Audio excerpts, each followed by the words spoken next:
It's the Opperman Report. And now, here is investigator Ed Opperman. Okay, welcome to the Opperman Report.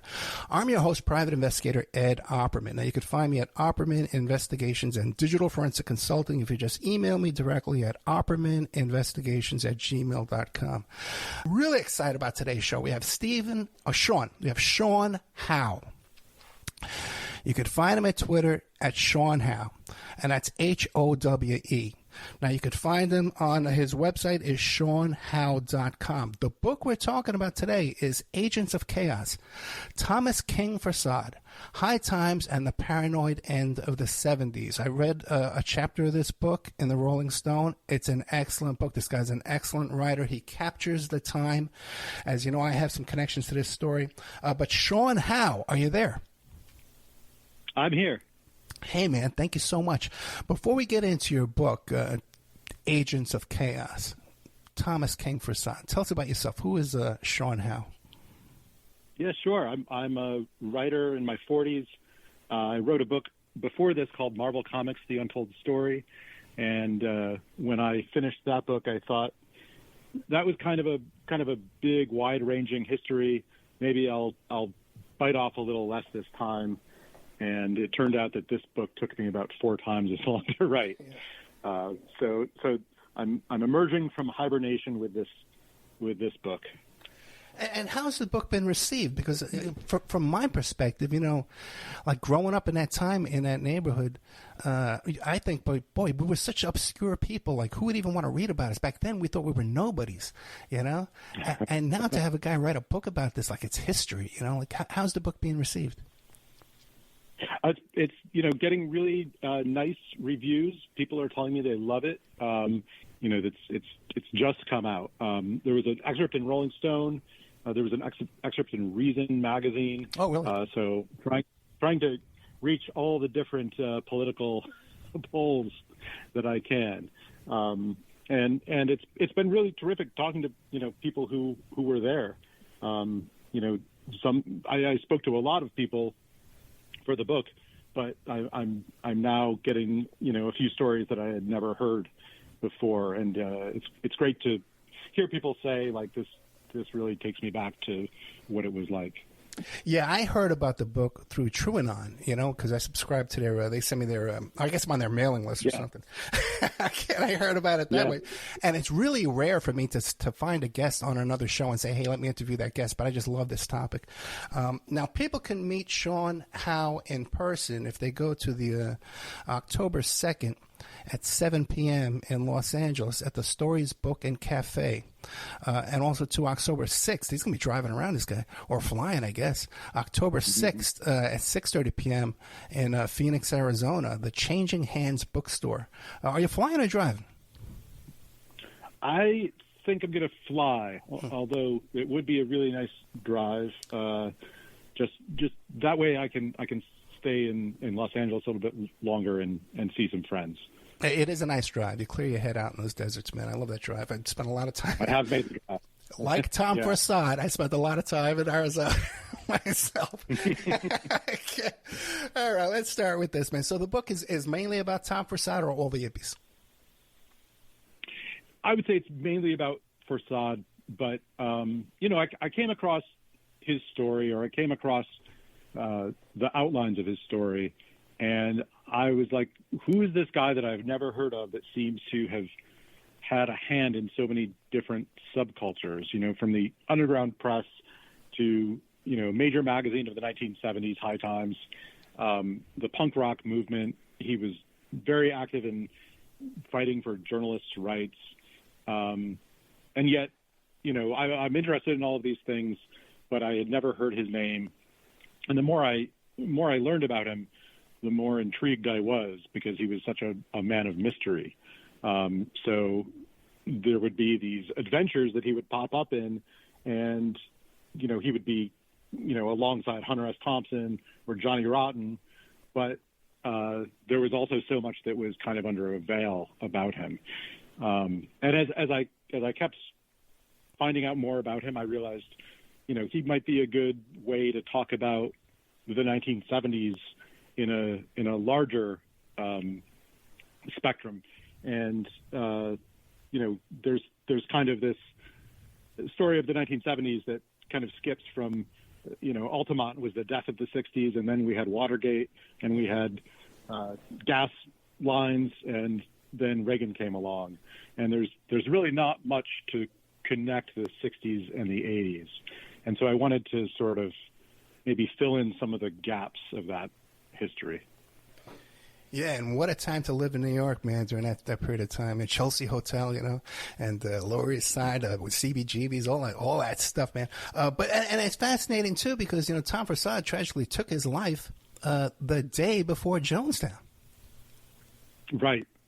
So there were, people I spoke to who remember those two events, finding out about Tom's death and hearing about Jonestown on the radio. And it was, I think, a week before Harvey Milk was killed. So there was this convergence of really terrible news. And a lot of it was, you could say that all of these things were sort of ends of eras in a way. 1978 seemed to me like, the final end of the 60s in a way. Yeah. So tell us, who was Tom Forçade? Tell us about this man. So the guy that we know as Tom Forçade just kind of emerged on the radical scene at the end of the 60s when there was a lot of factionalism going on. SDS was splitting into different camps. SNCC had split up into different camps.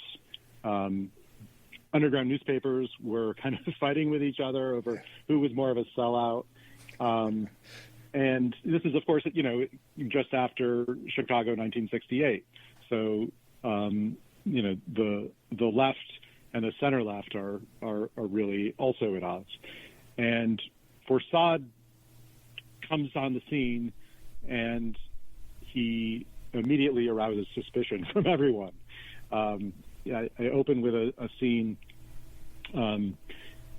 in Buffalo at a drug symposium, and Timothy Leary and Abby Hoffman and the MC5, Allen Ginsberg, all these people are in this hotel room, and Forçade, comes into the room, throws a gun on the bed, and announces that he's the head of the Underground Press Syndicate. And the way that I heard the story was everybody kind of turned to each other and said, "Uh-oh, this guy's an agent." And that's kind of the amount of suspicion that was normal that he would arouse. So even as he took over running, the Underground Press Syndicate was this organization that coordinated between all of the different underground newspapers around the country. And so he was kind of in a position to manage all of this stuff. And he was traveling around the country, meeting people at different underground newspapers. And he was kind of insinuating himself with the leadership of the anti-war movement, the countercultural movement.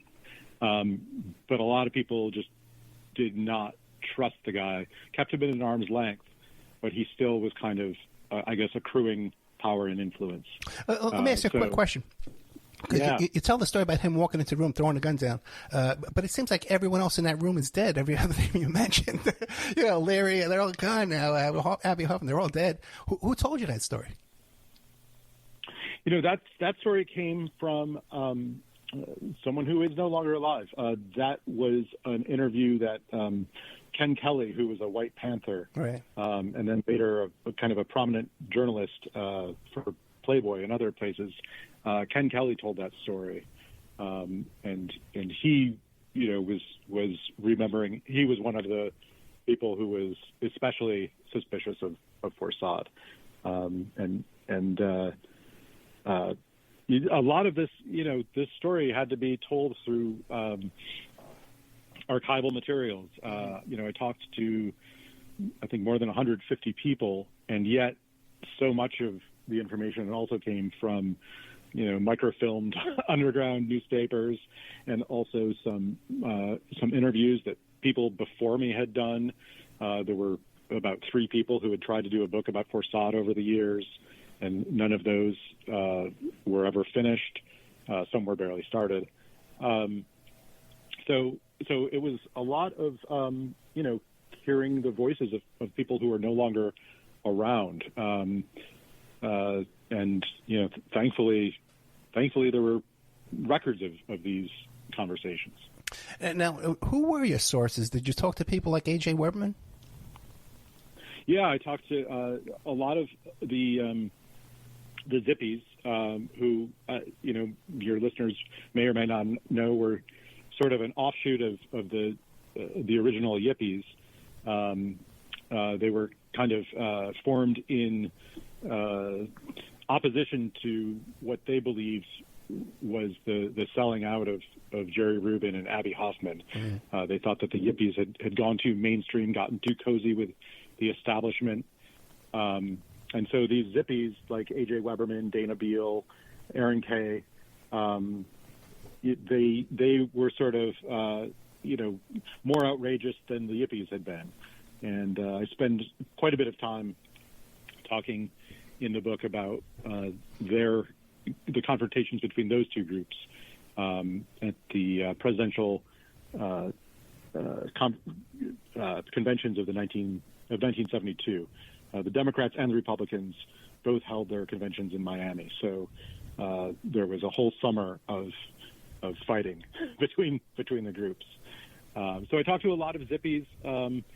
I talked to a lot of people at High Times. I talked to people in the underground press world. I talked to some people who had smuggled drugs with Forçade, and even talked to a couple of police undercover agents.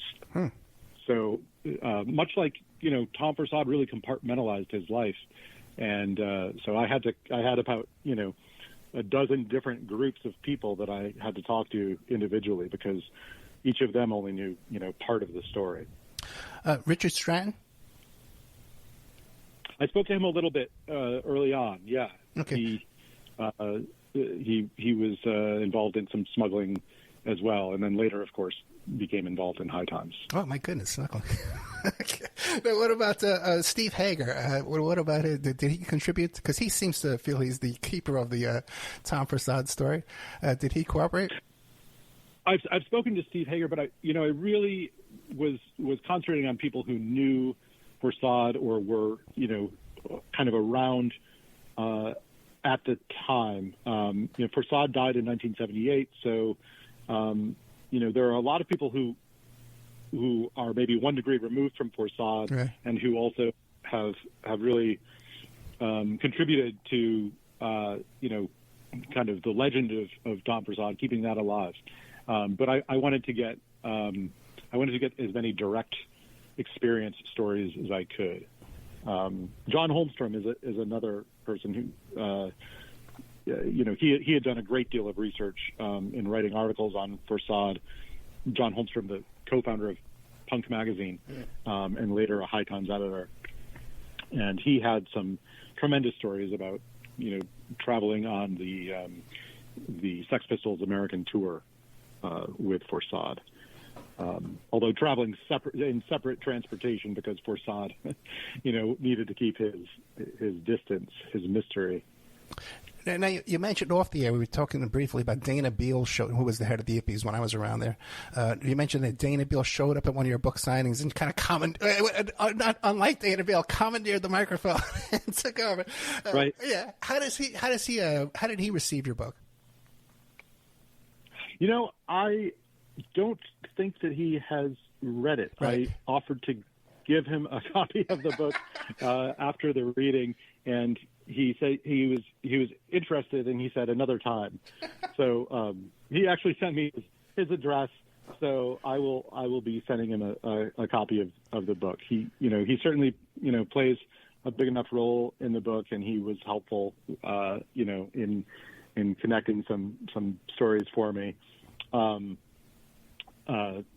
I was thrilled before we started recording that you were saying that you were kind of